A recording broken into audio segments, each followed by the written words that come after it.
Shut up and sit down. Hello gang, Colin here, Vesta 67's workshop, and welcome to part 9 of the Valentino Rossi 1/4 scale bike build by Model Scale. And we've got stages of 55, 56, 57 and 58 for you this time. So we'll just put them to one side and we'll grab number 55 for you, which is the rest of the gear lever assembly. So first things first, let's just open up the packet of screws like so, and we're going to be retrieving the foot peg from the last episode, and then we're going to fit the gear lever to the bracket, and there's a little tab on the end of that where my finger is, and it will just drop in there, and then we'll use a type X screw and we'll screw that together so that that just pivots around there nicely. We want it to move freely basically, so I tend to tighten them up so it goes stiff, and then I back it off a quarter just to give it a bit of play like so, because there's paint on it and all of that lot. You don't want it too wobbly, but you don't want it too tight either. Just a nice little free movement like so. And foot movements and gear clicky noises are allowed at this stage because we're blokes. Yeah. So then we put the gear lever and linkage together, and we want the pin of the linkage at the gear lever end facing on the inside. There's a little pin that's poking out there by my left thumb, and screw that in with another type X screw, same as we did before. Nip it up and then back it off,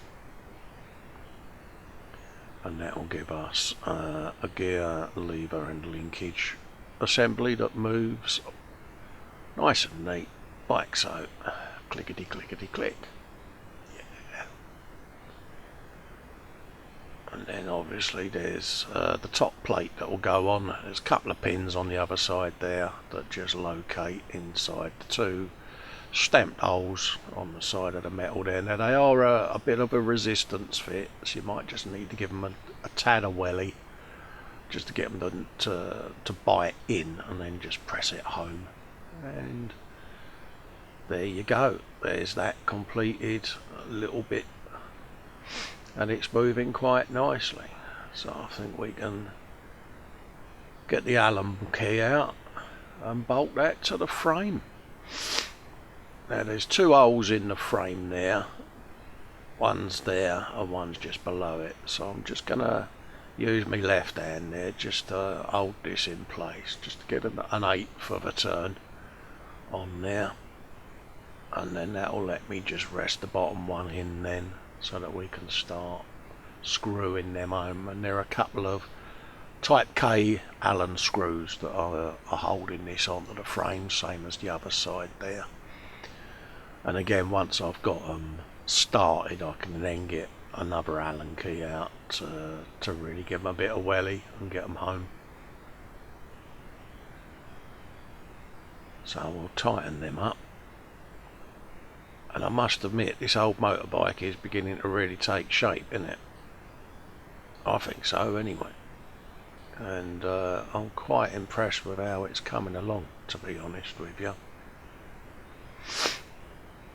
So I'll just nip that where we want it, and then I can then just put a little bit of leverage on there just to nip that tight to the frame. Because like I've said before, where you've got paint on some of the threads on the inside, you're basically recutting the thread. I would use small taps, but I'm just worried that where these screw holes are so tiny that the tap itself could snap off in the frame, and I don't want to risk it. I would rather just do what I'm doing now.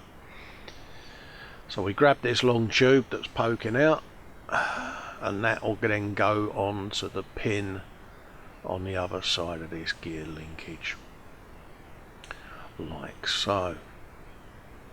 And it's just a standard press fit in there.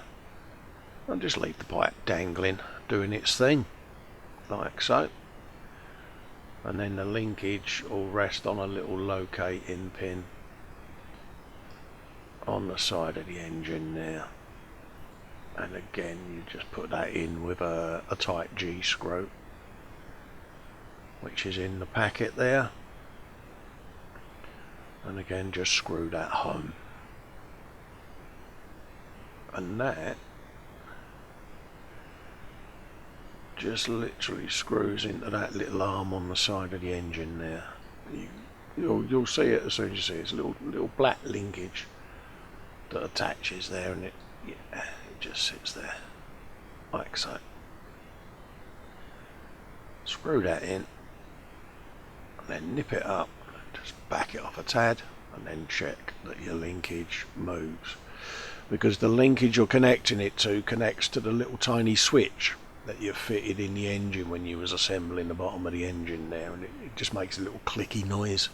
But I'm looking at, when I put audio in and that, having something connected to that switch, so when I trigger the switch it makes more realistic sounds.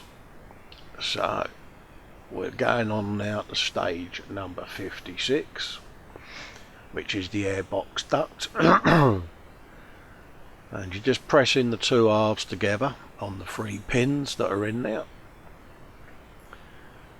and there'll be a couple of type C screws then that'll secure this to the headstock on the frame there. So we'll feed that through in a sec and connect that to the main airbox. Now, we built this a little while back, if you remember rightly, section 37 if I remember rightly. So this will locate on top of the 4 throttle bodies that are poking out the top of the engine there.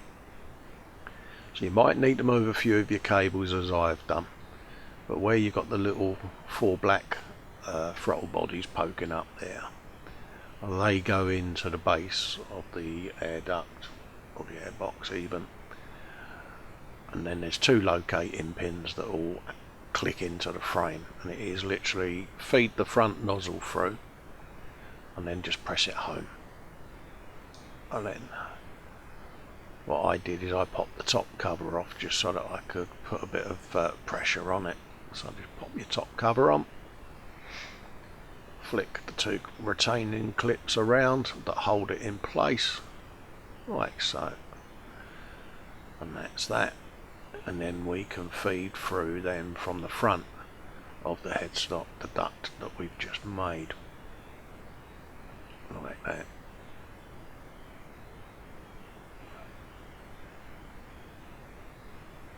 There you go. And that is literally then just retained in place with a screw on each side of the frame. So we'll put them in place.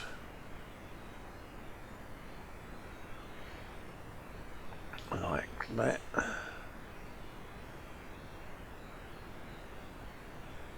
Just grab a couple of the screws, and there's a little lug on each side there.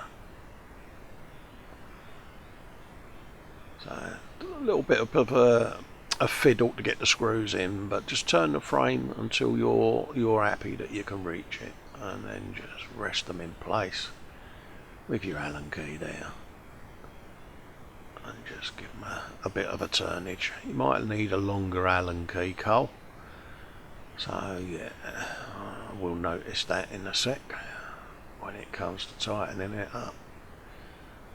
But yeah, they give you an Allen key with it, but it's not the greatest, so you might want to have a set of decent ones to one side. But these have got like a tapered ball on the end of them as well, so you can get a bit of an angle going if you need to. So yeah, so we can just tighten them up and get them fully home now, like so. and then do the same on the other side, just like that. So we'll put that in there and get that sorted out, and have you a bit of that.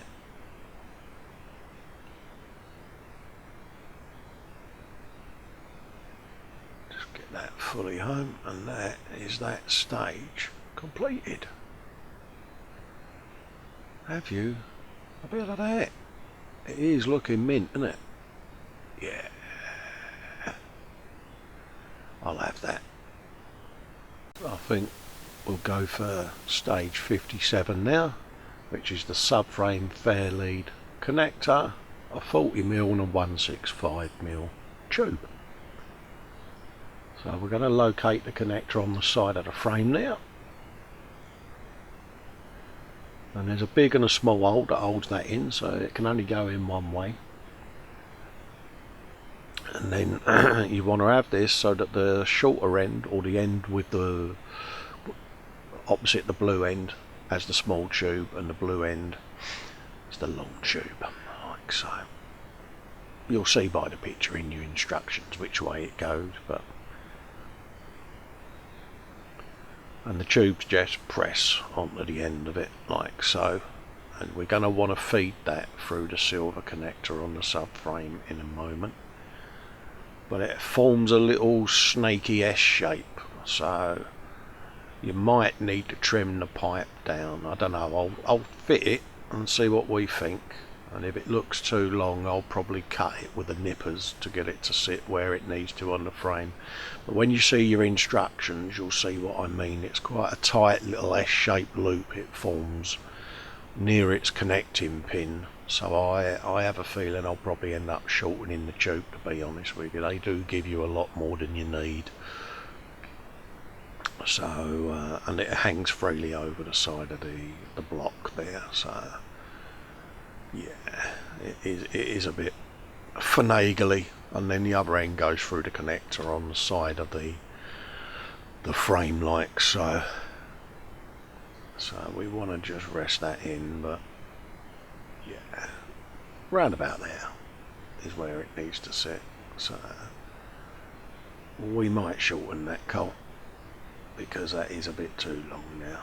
So let's just quickly do that and pop that back on the end there, and then it will sit where it needs to then. And again, just compare it to the pictures in the PDF file and you'll see what you're trying to achieve. Now you can, if you want, feed a little bit of electrical wire into these tubes, a strand of copper electrical wire, and it just gives them a bit of bendability, should you say. And it's an old trick I used to do. I used to take the innards out of Cat 5 cable and then take the insulation off, slide them in the tubes, and then you could bend them to the intricate shapes and they would retain it. So it's worth a try, because I'll probably do that on some of the pipes when I go round and put the sound in. So we're now looking at putting in the top bit of the duct in on the subframe air intake, so we'll grab that and start the ball rolling on stage 58. Excuse me. And it is literally an upper and lower air intake half and a plate and a couple of screws, and they just screw into the top there because there's lots of other gubbins that's going to mount in and around this little area once this gets attached to the frame in the next episode, things like the ECU and things like that. So it's surprising actually, when you're assembling this bike, it does give you a good scope on the technology of the MotoGP bikes, and now they manage to cram everything into them because it's a bit of a tight old squeeze, to be honest with you. But anyway, you've to screw the lower half of the duct in, or the intake, into the two lugs that are provided in there, like that. And what I'll do is I'll test fit the top half, but I notice it's a little loose, so I'm going to probably put mine in and use a bit of Tamiya glue just to glue it in place, because the last thing I want is it to keep flapping about and falling off. So that's what I'm going to do on that, on mine. So you might want to do the same on yours, it depends, but yeah, they can be a bit of a tight squeeze. So we'll just put the other screw in and get that nipped home. Again, you want to do it just so that it doesn't wobble about and that the seam lines up underneath there, like that. And then I'll quickly test fit that, but there's two little holes in the middle there, and there's two tiny little lugs on the centre beam that poke up. But like I say, I'll glue mine in, I reckon. So yeah, and then we've got the little top plate that sits on the top, and that'll complete this little episode. And it's a quick little episode because I had a delivery the other day, and I thought, well, I'll film it and get it up on the old YouTubes to keep you guys occupied. So we're coming to the end already, so I'd say thanks for watching. Thanks for all your support. Thanks to all my patrons for supporting me. Join the Facebook group. Keep an eye out for the Sunday brunch. And these random little Rossi bike interludes are going to be popping up as every time I get a delivery. So keep an eye out for them. And yeah, until the next episode, thanks for watching, folks. Bye bye for now.